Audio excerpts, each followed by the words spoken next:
যদি শাপলার উপরে হাত আসে তাহলে ধানের শীষ, তারকা এবং ঈগল এবং আরো যা যা আছে এই সব কিছুর উপরে হাত আসবে। কি কি কি আবার আবার আবার কি? শাপলা প্রতীক না দিলে ধানের শীষ, দাড়িপাল্লা, ঈগল নাকি দেওয়া হবে না? ওর কত বড় সাহস! ও জানেই না ধানের শীষ সম্পর্কে, দাড়িপাল্লার সম্পর্কে এবং ঈগল সম্পর্কে। ও যদি জানতো তাহলে শাপলার সাথে এদের সাথে তুলনা করতো না। শাপলা বাংলাদেশের রাষ্ট্রীয় কোন কোন জায়গায় ব্যবহৃত হয় এই ভদ্র মহিলা যদি জানতো তাহলে আজকে তিনি মিডিয়ার সামনে এই অধ্যত্বপূর্ণ, এই মিথ্যাচার, এই গুজব তিনি ছড়াতে পারতেন না। আজকে আপনারা ভিডিওটি ধৈর্য সহকারে শেষ পর্যন্ত দেখবেন। আপনাদেরকে আমি দেখিয়ে দিব কেন শাপলা প্রতীক দেওয়া যাবে না। শুধু এদেরকে না, বাংলাদেশের কাউকে শাপলা প্রতীক দেওয়া যাবে না। শাপলা প্রতীক সর্বপ্রথম আপনারা জানেন বাংলাদেশ কংগ্রেস তারা দাবি করেছিলেন 2013 সালে, তাদেরকে দেওয়া হয়নি, তাদেরকে ডাপ মার্কা দেওয়া হয়েছে। এবং সর্বশেষ মাহমুদুর রহমান মান্না, নাগরিক ঐক্য, তারাও শাপলা প্রতীক চেয়েছিলেন, তাদেরকেও দেওয়া হয়নি।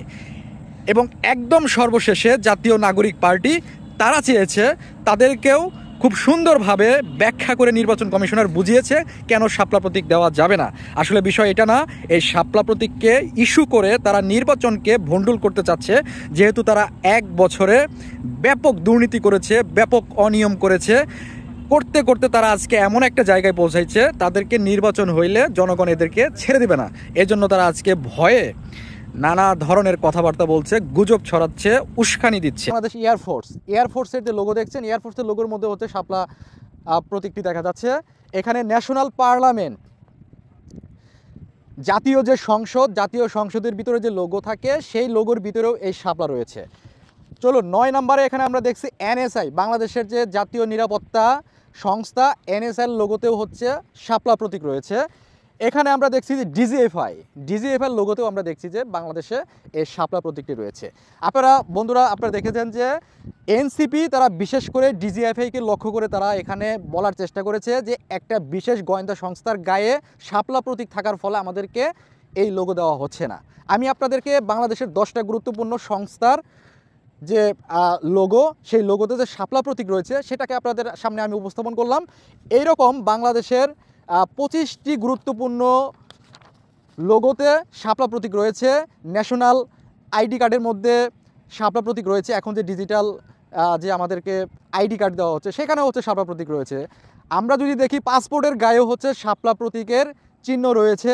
আমরা যদি দেখি শাহজালাল বিমানবন্দরের ভিতরে সেখানেও শাপলা প্রতীকের চিহ্ন রয়েছে। আমরা যদি দেখি 5 টাকার কয়েনের ভিতরে শাপলা প্রতীক রয়েছে, 1 টাকার নোটের ভিতরে শাপলা প্রতীক রয়েছে। তো এইরকম বাংলাদেশের গুরুত্বপূর্ণ যতগুলো জায়গা আছে আপনারা এখানে দেখেন, স্পেশাল সিকিউরিটি ফোর্স এসএসএফ, আমরা যদি দেখি প্রেসিডেন্ট গার্ড রেজিমেন্ট, সেখানেও আমরা শাপলা প্রতীক দেখছি। আমরা যদি দেখি যে বর্ডার গার্ড, বিজিবির লোগোতেও শাপলা প্রতীক রয়েছে। আমরা যদি দেখি এখানে ডিপার্টমেন্ট অফ, এটা কি লেখছে, অনেক কঠিন একটা বানান, মাদক দ্রব্য নিয়ন্ত্রণের যে লোগো সেখানেও শাপলা প্রতীক রয়েছে।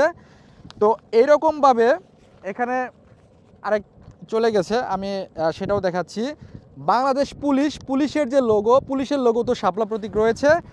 এখানে আমি আপনাদেরকে আরেকটু দেখাই, আমি আপনাদেরকে প্রমাণ করে দিলাম শুধু ডিজিএফআই না, বাংলাদেশের প্রত্যেকটা গুরুত্বপূর্ণ সংস্থার সাথে এই শাপলা প্রতীক জড়িত। আমরা আপনাদেরকে স্পষ্ট জানিয়ে দিচ্ছি, শাপলা প্রতীক নিয়ে যদি আপনারা নয়-ছয় করার চেষ্টা করেন, নির্বাচনকে যদি ভণ্ডুল করার চেষ্টা করেন, আমরা শাহবাগে শাপলা মঞ্চ তৈরি করে আপনাদেরকে আমরা ধাওয়া দিব। বাংলাদেশে কোথায় আপনারা থাকেন আমরা আপনাদেরকে দেখে নেব। শাপলা প্রতীক হচ্ছে আমাদের অস্তিত্বের সাথে জড়িত, জাতীয় প্রত্যেকটা লোগোর সাথে আমাদের শাপলা প্রতীক জড়িত। আমি তো আপনাদেরকে প্রমাণ করে দিলাম এই শাপলা প্রতীক বাংলাদেশের প্রত্যেকটা জাতীয় গুরুত্বপূর্ণ জায়গায় শাপলা প্রতীক রয়েছে।